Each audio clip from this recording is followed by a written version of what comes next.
Hello students, welcome to EPG Pathshala. I am Dr. Anupama, Professor at Department of Economics, Punjabi University, Patiala. I am going to talk about the module Development of Urban Regeneration Policy from Population, Urbanization and Poverty. So students, we are going to discuss mainly about history of urban regeneration and its importance in the current context. We will also discuss about the social and cultural concerns of urban regeneration policies along with their sustainability. Urban transformation is an international phenomenon caused by a range of factors including urbanization, migration trends, globalization, and poverty. Urban regeneration is often presented as a natural process through which the urban environment undergoes transformation. As the years pass, transformations take place, allowing the city to constantly rejuvenate itself in a natural and organic way. Main purpose of urban regeneration is to deliberately change the urban environment and to inject new vitality through planned adjustment of existing areas to respond to present and future requirements for urban living and working. For them, the fundamental objective of urban regeneration is the application of several principles resulting in the revitalization of any or all portions of the urban structure which are not fulfilling the functions for which they were designed. Urban regeneration generally applies to inner city areas centrally located in historical districts, including non-residential as well as residential land uses. So, this module aims to throw light on a brief history of urban regeneration in developing countries, main approaches to urban regeneration, critical issues of urban regeneration policy, the social concerns of regeneration, the cultural concerns of regeneration, and social sustainability of regeneration policy. Let us first discuss about a brief history of regeneration. With the passage of time, old cities are in a constant process of regeneration.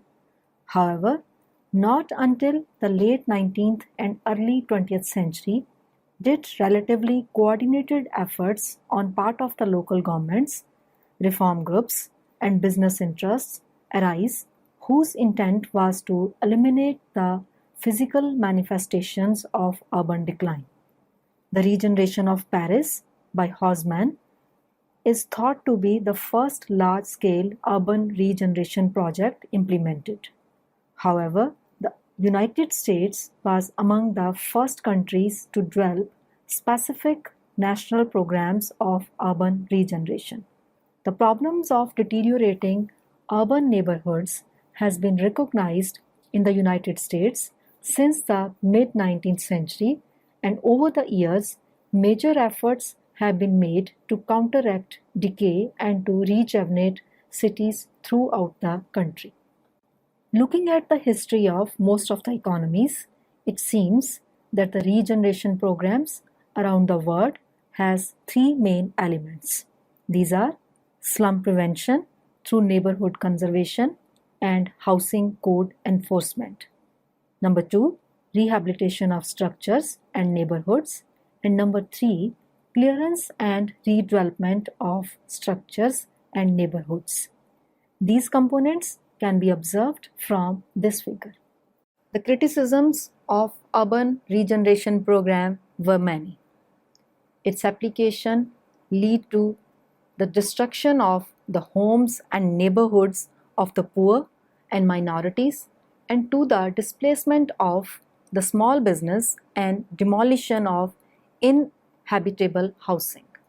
Also, it directed too much investment to central business districts and not enough to positive actions in the neighborhoods, and gave too little attention to social concerns. But still, urban regeneration is an essential part of dynamic urban policies, as this is also crying need of changing time. Hence, it is important to explore each of these aspects of urban regeneration. Now we can discuss urban regeneration in developing countries.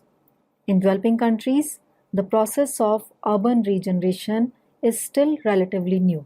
Efforts are generally concentrated on solving the problems of urban slums, where from 30 to 60% of urban population resides, which are considered the fastest growing portion of the third world cities. Before the 1980s, the main approach to urban regeneration in developing countries was in the form of squatter eradication and relocation of the population to low-cost housing projects. However, in later years, a series of unconventional strategies such as slum and squatter upgrading and sites and services began to replace the previous clearance policies. Most governments started to acknowledge the socio-economic impacts of slum demolition, while substandard housing, including scatter shanties, was recognized as part of the housing stock. Community upgrading appeared as a way of improving living conditions in informal settlements. These economies are moderating their policies and adopting the participatory approach to introduce basic services, sites, and house improvement works, upgradation by improving the infrastructure and legalizing land tenure as an integral part of the urban regeneration policy. Today, upgrading remains the most sensible approach to resolving the problems of informal settlements in third world cities, although clearance is still commonly used. Thus, the urban governments in developing as well as developed countries under the urban regeneration are gradually evolving from a demolition and reconstruction approach to a softer, more socially oriented approach, which concentrates on the renovation of existing structures. However, for developing economies in the globalized world, the urban regeneration policy has more of an economic goal. The globalization trends have led to the restructuring of the economies all across the world. The cities undergoing through these restructuring processes have experienced systematic de-densification and decline of core areas, particularly in industrial and port cities. In response, local governments are challenged to restructure the urban fabric of their cities and to diversify their local economies. Cities compete to attract new economic sectors and seek to recapture lost fiscal resources through the redevelopment of declining areas and brownfield industrial sites to service these new economies. The ability of the cities in developing countries to access investment from the new economy remains relatively untested. It is clear, though, that the international relocation of manufacturing will continue to place demands upon these cities to provide large tracts of land with high quality infrastructure to support industrial production, with consequent pressures linked to urban sprawl and environmental sustainability. Now we can discuss main approaches to urban regeneration. Generally speaking, every city passes through 5 stages, or it can be termed as life cycle of the city. We can see these phases in figure 2. These include the conception phase, the birth phase, the developing or growing phase, the maturity or optimum phase, and Finally, the decline phase. The conception stage is the inspirational stage or the thinking stage of the need for an establishment of a town. Government could be the originator or prime mover of an idea to build or establish a new town. In early historical records, we can find that many of the cities were established by the kings. The second stage is the birth stage. This is considered the bringing into reality of a settlement of dream. The third stage is the developing or growing stage. With increase in economic activities, population via migration, and natural increase, towns keep increasing until it gets to the optimal level. The fourth stage is the maturity or optimum stage. This is the stage where a city tends to match its resources with the population to meet most of its functions. Immediately after this stage comes the decline stage. This is a stage at which diminishing returns seem to start setting in. It is the most terrible stage in urban development where diverse problems start manifesting, such as urban blight, population increase and excess rural urban migration, obsolete and insufficient infrastructure, unemployment and poverty, low per capita income, insecurity, and urban violence, among others. This stage puts pressures for urban regeneration. At the first international seminar on urban regeneration in August 1958, the three principles of urban regeneration were identified as redevelopment, consisting of demolition and reconstruction, rehabilitation, improvement of the original structures and conservation, preservation of historical monuments, and generally not with residential areas. Thus, the possible approaches to urban regeneration can therefore be identified as redevelopment, wherein a neighborhood is rebuilt anew, rehabilitation, wherein the existing structures are preserved and upgraded, and integration, a combination of the first two approaches.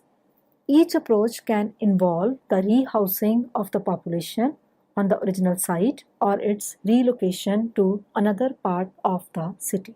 So let us talk about redevelopment. Redevelopment consists of the removal of existing buildings and the reuse of cleared land for the implementation of new projects. This approach is applicable to areas in which buildings are seriously deteriorating conditions and have no preservation value, or in which the arrangement of buildings are such that the area cannot provide satisfactory living conditions. In such cases, demolition and reconstruction of whole blocks or of small sections is often thought to be the only solution to ensure future comfort and safety of the residents. For developers, redevelopment presents maximum profit through the sale of new centrally located units. For local governments, this approach represents maximum use of land, higher floor area ratio, and has the advantage of introducing higher income groups and commercial activities to the city center, which increases their tax revenues. It also leads to higher population density and improved services and infrastructure, which is highly desirable for modernizing inner city areas. However, this approach may carry heavy social and environmental costs. The demolition of architectural environments is probably the most serious consequence of the redevelopment approach. It can bring about the sacrifice of a community's cultural heritage and the destruction of viable neighborhoods, depriving people of valuable housing resources, which in many cases will serve a useful function. Redevelopment generally involves the relocation of the original population to another part of the city. Even when the residents are rehoused on the same site after its redevelopment, the transformation of the neighborhood beyond recognition has inevitable psychological impacts upon the community.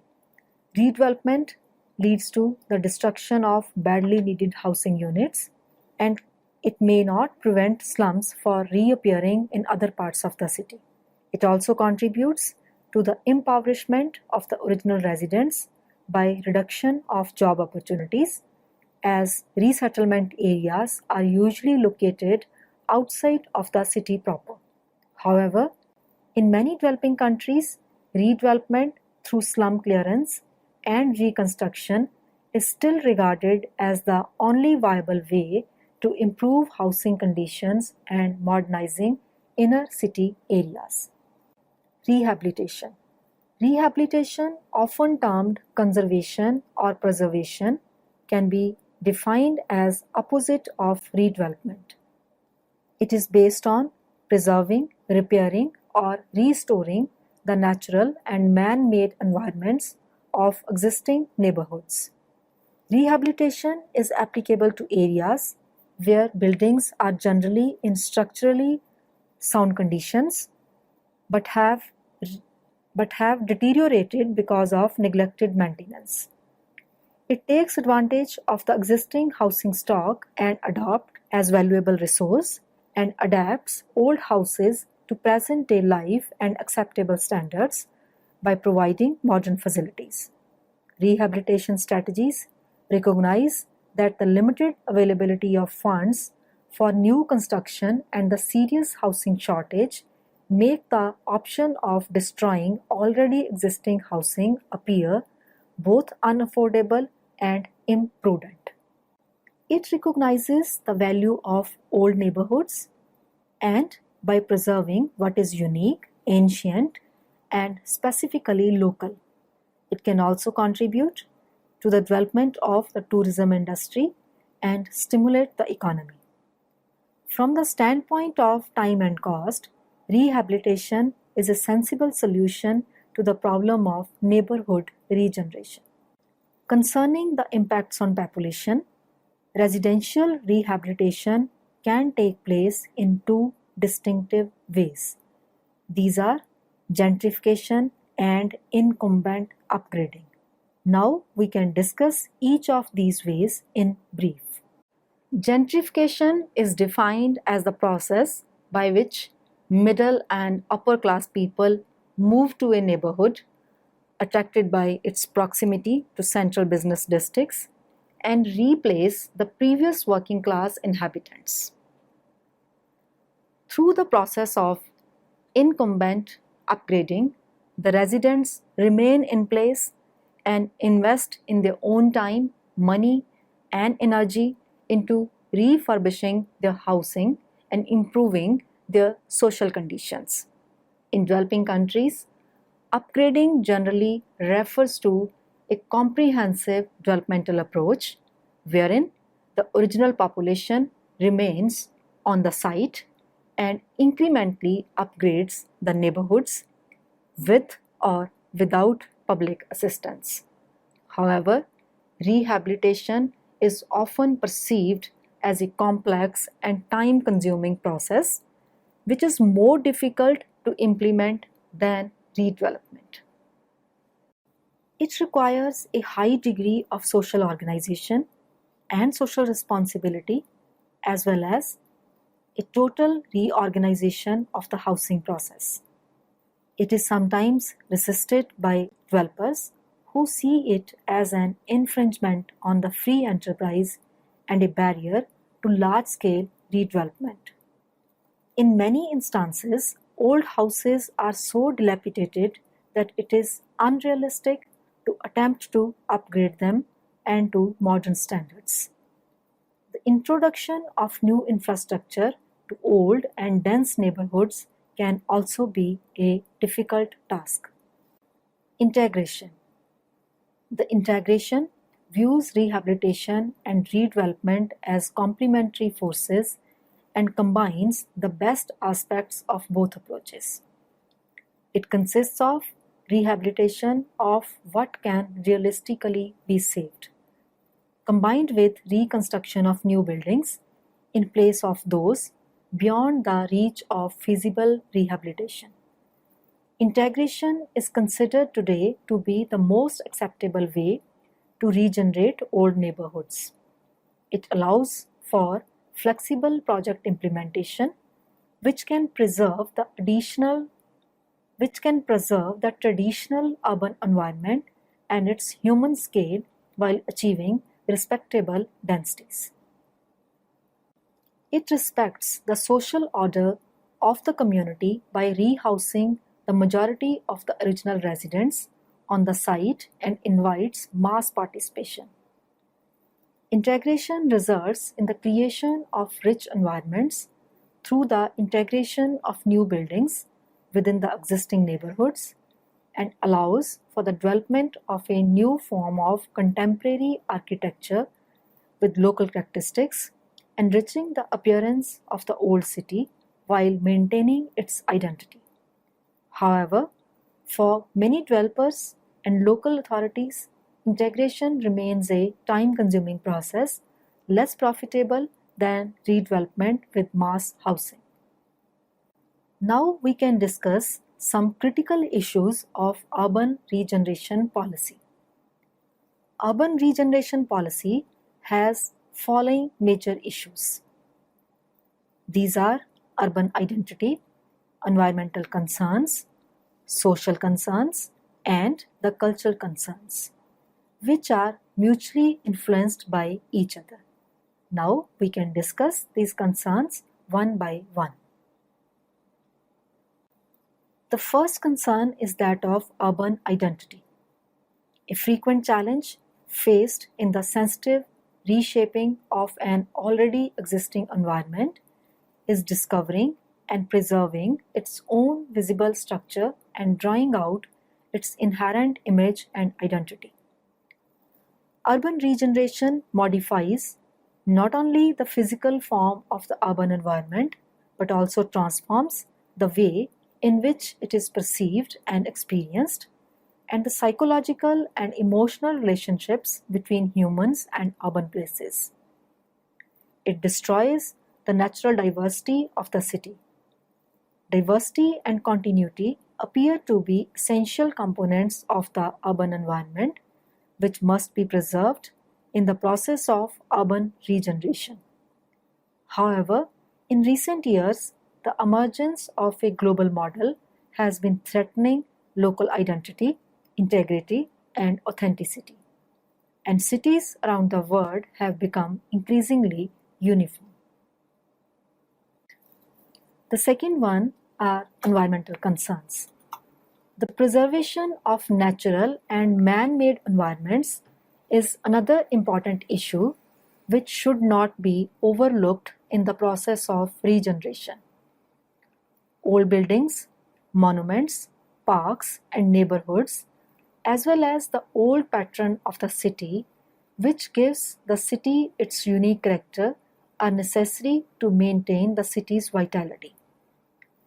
The preservation of the historic core, which provides future generations with stimulating ideas from their cultural heritage, is essential for the development of modern cities. Over the last few years, there has been a heightened appreciation of the value of preserving old sections of the urban fabric. For more than 100 years, writers on the architecture have returned to the pre-industrial town for models for a saner, more organic society. However, preservation must be handled with caution, and it requires a deep understanding of the nature of the city. A misinterpretation of the process by which cities evolve through time can lead to the creation of sanitized environments or the reconstruction of an imaginary and more acceptable past.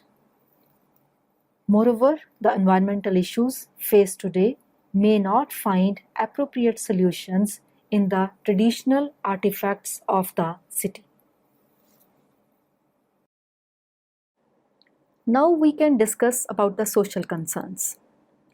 Concerns for the physical and psychological well-being of the individuals and the community are essential for sensitive regeneration.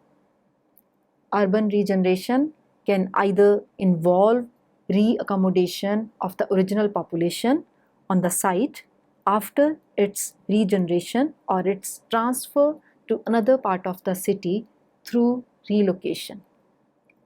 The relocation generally occurs in large-scale housing projects built in isolated environments and far from the city center, where access to facilities like schools and health services is very limited. For the population, displacement carries not only financial cost but social and emotional cost as well. Urban regeneration often leads to the dissolution of urban communities and the loss of proximity to friends and relatives. People need to know that their communities will continue to exist and be able to provide for the present and future needs of themselves and their children. In general, new social links are not easily formed in large-scale mass housing projects. The displacement from familiar locations translates into drastic changes in lifestyles and requires long-term readjustment, which can cause serious psychological trauma, especially for the most vulnerable portion of the population, that is young children and the elderly. The loss of contact with a familiar environment to which people have developed strong emotional attachments may occur in both the cases when residents are displaced and when familiar environments are radically altered by revitalizing activities. However, the high economic, social, and emotional cost paid by evicted residents is generally considered as unavoidable byproduct of progress and a necessary consequence of modernization. While the governments can intervene to compensate victims for part of the economic cost of displacement, the psychological costs are less easily mitigated. But relocation remains an important and unavoidable aspect of the process of regeneration and should be given special attention. The cultural concerns. The preservation of a unique urban culture is another critical issue in the process of urban regeneration.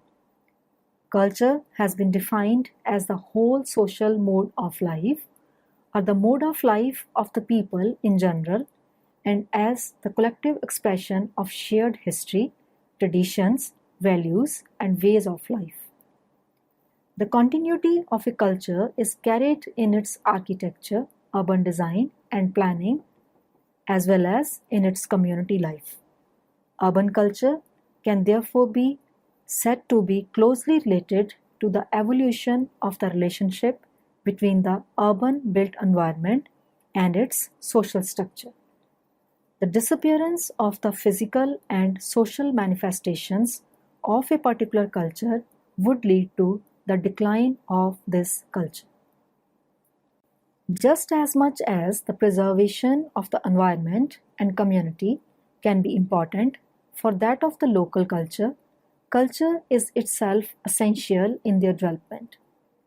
It is often the local culture which defines what is special and unique about a group of people or a place, giving them their identity and making them last over generations.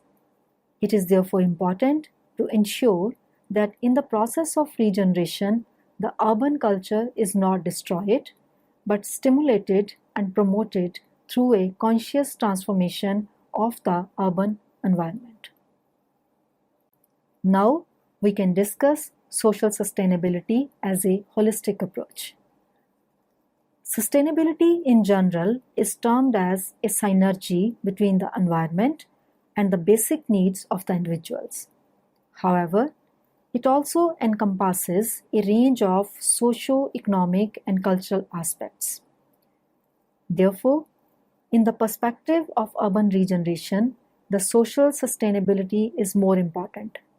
Social sustainability blends traditional social policy areas and principles such as equity and health with issues concerning participation, needs, social capital, the economy, the environment, and more recently, with the notions of happiness, well-being, and quality of life.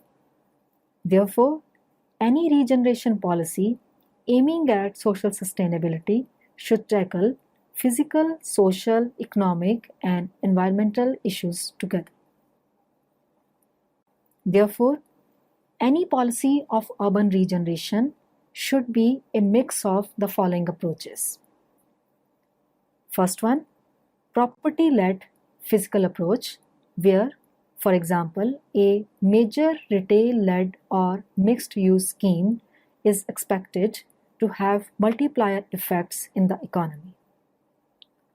The second one is business-driven approach, which highlights the importance of undeserved markets, particularly in inner city areas, as important foci for regeneration through business investment.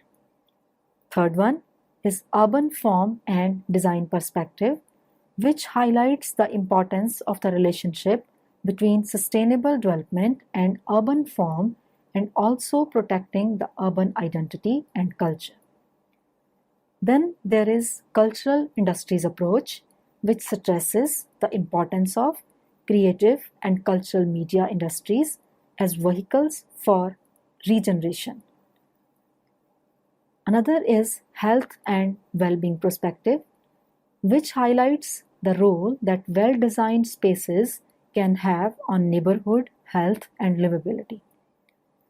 And the last one is community-based social economy approach, which highlights the importance of involving local communities in decision-making and developing social capital networks.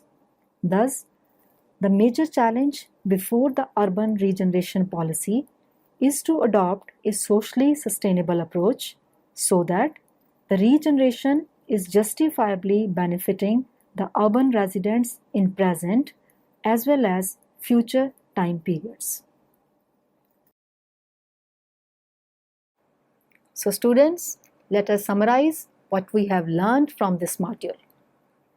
To sum up, it can be stated that urban regeneration is a multifaceted and complex process which should not be viewed merely as a physical and financial proposition, but as a sociological, cultural, economic, and political matter as well. In this sense, it is a comprehensive and integrated process. It therefore appears that a realistic regeneration program must approach regeneration in a holistic way and be based upon a multidisciplinary understanding of the social and economic forces affecting urban areas and the physical nature of towns and cities. That's all with today's lecture. I hope you must have enjoyed it. Thank you.